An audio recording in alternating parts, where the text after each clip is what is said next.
Hi மக்கள் எல்லோரும் எப்படி இருக்கீங்க? நாங்கள் ரொம்ப நல்லாயிருக்கோம். இன்றைக்கி நாங்கள் குலதெய்வ கோவிலுக்கு தாங்க போக போகிறோம். நாங்கள் எப்போவுமே வருஷம் ஆடி மாதம் தான் போயிட்டு பொங்கல் வச்சு சாமி கும்பிட்டு வருவோம். பட் இந்த வாட்டி சீக்கிரமாக போகிறதுக்கு காரணம் என்னென்னா, என்னோடய பிரதர் இன்லாவுக்கு மேரேஜ் ஃபிக்ஸ் பண்ணியிருக்காங்க. அதனால் கல்யாண பத்திரிக்கை நேற்று நைட்டு வந்தது.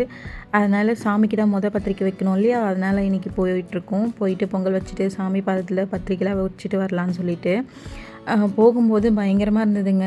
லைட்டாக இருட்டிகிட்டே வர மாதிரி இருந்தது. அப்புறம் பார்த்தாக்கா தூறலே போட ஆரம்பிச்சிருச்சு. சரி ஓகே நம்ம போயிடலாம் அப்படின்னு சொல்லிட்டு கொஞ்சம் ஃபாஸ்ட்டாக போகணும். ஒரு 2 கிலோமீட்டர்ஸ்லேயே வெயில் காய ஆரம்பிச்சிருச்சு. மழை ஸ்டாப் ஆயிடுச்சு.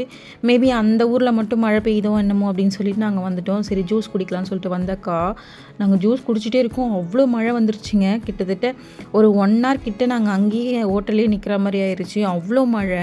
இப்போ நாங்கள் கரெக்டாக எங்கே இருக்கோன்னா சேத்துப்பட்டு அப்படின்ற ஒரு ஊரில் தான் இருக்கோம். கரெக்டாக சரியான மழைங்க. அங்கே சரி ஸ்டாப் ஆகும் போகலான்னு சொல்லிட்டு எவ்வளோ நேரம் நிற்கிறோம், 1 hour பக்கமாக நிற்கிறோம். மழை ஸ்டாப் ஆகவே இல்லை. அப்புறம் சரி ஓகே லைட்டாக ஸ்டாப் பண்ணாமல் இருந்ததுன்னு சொல்லிட்டு கிளம்பிட்டோம். பாப்பா அங்கேயும் ஐஸ்கிரீம் தான் வேணும் அப்படின்னு சொல்லிட்டு வாங்கிட்டு வந்துட்டு இருந்தா. அதுக்கப்புறம் கொஞ்சம் தூரல் ஸ்டார்ட் ஆகிருச்சு. நாங்கள் இன்னும் ஹஸ்பண்டும் ஃபுல்லுமே நனைஞ்சிட்டோம். பாப்பா மட்டும் சென்டரில் உட்கார வச்சு அவளை ஃபுல்லாக கவர் பண்ணிட்டோம். அதுக்கப்புறம் மழை அதிகமாகிருச்சுன்னு சொல்லிட்டு ஒரு இடத்துல வந்து ஸ்டாப் பண்ணி நின்றுட்டோம். அதுக்கப்புறம் மழை திரும்பவும் ஸ்டாப் ஆயிடுச்சுன்னு சொல்லிட்டு பக்கத்தில் வந்துட்டோம். ஒரு 2 கிலோமீட்டர்ஸ் தான் இருந்தது கோவிலுக்கு. சரி ஓகே போயிடலாம் அப்படின்னு சொல்லிட்டு வந்துட்டோம். வந்தால் எல்லா கடையுமே வந்து க்ளோஸ் பண்ணி வச்சுருந்தாங்க மழை வரதுனால. அப்புறம் கோவில்லாம் வந்துட்டோம். எனக்கு வந்து ஒரு 2 வீக்ஸாக என்னென்னு தெரிலங்க. மனசு ரொம்ப கஷ்டமாக இருந்தது. சாமியே வந்து வாங்க என்னை பார்க்க வாங்க அப்படின்னு கூப்பிட்ட மாதிரி தான் இருந்தது எனக்கு. அவ்வளோ நல்லா இருந்தது. ஒரு 2 வீக்ஸாக ரொம்ப மனசு கஷ்டமாக இருந்தது. அது ஏனே தெரியல. ஏன் மனசு கஷ்டமாக இருக்குது அப்படின்னு எனக்கும் தெரியல. இந்த மாதிரி சுச்சுவேஷன் உங்களுக்கு இருந்திருக்கான்னு சொல்லுங்கள். சரி ஓகே சாமி பார்த்துட்டு வந்தால் கொஞ்சம் ரிலாக்ஸாக இருக்கும் அப்படின்னு சொல்லிட்டு தான் வந்துட்டோம். வந்துட்டு அப்புறம் பொங்கல்லாம் வைக்க ஸ்டார்ட் பண்ணியாச்சு. இவங்க தான் என்னோடய மாமியார், அவங்க என்னோடய சிஸ்டர் இன்லா. அதுக்கப்புறம் சாமியெல்லாம் கும்பிடலான்னு சொல்லிட்டு பொங்கல் வச்சாச்சு. ஹஸ்பண்ட் நீ ஓரமாகவே நில்லு நாங்களே வைக்கிறோம் அப்படின்னு சொல்லிட்டு வச்சுட்டு இருந்தார். ஏன்னா நான் வந்து கை சுட்டுக்கிட்டேன். ஸோ அதனால் வந்து அவரே வந்து ரெடி பண்ணிகிட்டு இருந்தார். அங்கே ஒரு ரூம் மாதிரி கட்டி வச்சுருந்தாங்க பொங்கல்லாம் வைக்கிறதுக்கு. லாஸ்ட் டைம் வரும்போது இந்த மாதிரிலாம் இல்லை. இப்போ வந்து ரூம் மாதிரிலாம் கட்டி வச்சுருந்தாங்க. நாங்கள் ஃபுல்லுமே மழையில் நனைஞ்சிருந்ததுமா அந்த ரூம் உள்ளே போனதுமே ஃபுல்லு ட்ரெஸ்லாம் வந்து நல்லா காஞ்சிருச்சு. கதன்னு நல்லா இருந்தது மழையில் நனைஞ்சிட்டு அந்த ரூம் உள்ளே போனதுமே. அதுக்கப்புறம் அங்கே பிரசாதம்லாம் கொடுத்துட்ருந்தாங்க. எல்லோரும் போய் வாங்கிட்டு இருந்தாங்க. நாங்கள் சாமி பார்க்கலான்னு சொல்லிட்டு உள்ளே போயிட்டோம். எங்களுக்கு வந்து நல்ல தரிசனம் இருந்ததுங்க. உள்ளே போயிட்டு நாங்களே சாமி பாதத்தில் பத்திரிக்கைலாம் வச்சுட்டு சாமி பாதத்தை நல்லா தொட்டு கும்பிட்டுட்டு ரொம்ப நல்லா இருந்தது. மன நிறைவாக சாமி கும்பிட்டு வந்தோம் நாங்கள் இந்த வாட்டி. அவ்வளோ அருமையாக இருந்தது. கூட்டமே இல்லை.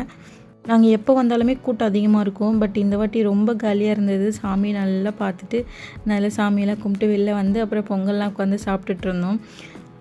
அமாவாசைக்கு தாங்க இங்கே பயங்கர ஃபேமஸாக இருக்கும்.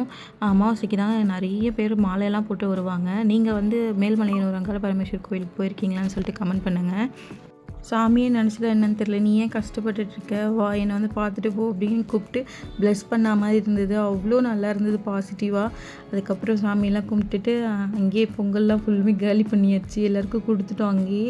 அதுக்கப்புறம் தாத்தா பாட்டி பஸ்ஸில் போகிறாங்கன்னு சொல்லிட்டு பாப்பாவும் நானும் போகிறேன் ஆயா கூட அப்படின்னு சொல்லிட்டு அழுதா. சரி ஓகே அவங்க கூட போமா அப்படின்னு சொல்லிட்டு சேத்பட்டு வரைக்கும் அவங்க கூட அனுப்பிட்டோம்.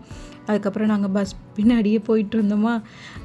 நல்லா இருந்தது. அங்கே வந்து நாட்டு வளையல்லாம் நிறைய வச்சுட்டு இருந்தாங்க. சரி ஓகே வளையல் போட்டுக்கலாம் அப்படின்னு சொல்லிட்டு நாட்டு வளையல் நானும் கையில் போட்டுக்கிட்டேன். அதுக்கப்புறம் பஸ் ஒரு வழியாக வந்து வேறு ஊருக்காக திரும்பிடுச்சு. நாங்கள் ஸ்ட்ரைட் ரூட்டில் போயிடலான்னு சொல்லிட்டு வந்துட்டோம். வரும்போது பஜ்ஜி போண்டெல்லாம் சூடாக போட்டுட்டு இருந்தாங்க. அப்படி சாப்பிட்டுட்டு பாப்பாவையும் வந்து பிக்கப் பண்ணிக்கிட்டு ஊருக்கு கிளம்பி வந்தாச்சு. இந்த வீடியோ ஃபுல்லாக பார்த்துருந்தீங்கன்னா ரொம்ப நன்றி. லைக் அண்ட் சப்ஸ்கிரைப் பண்ணிக்கோங்க. பாய்.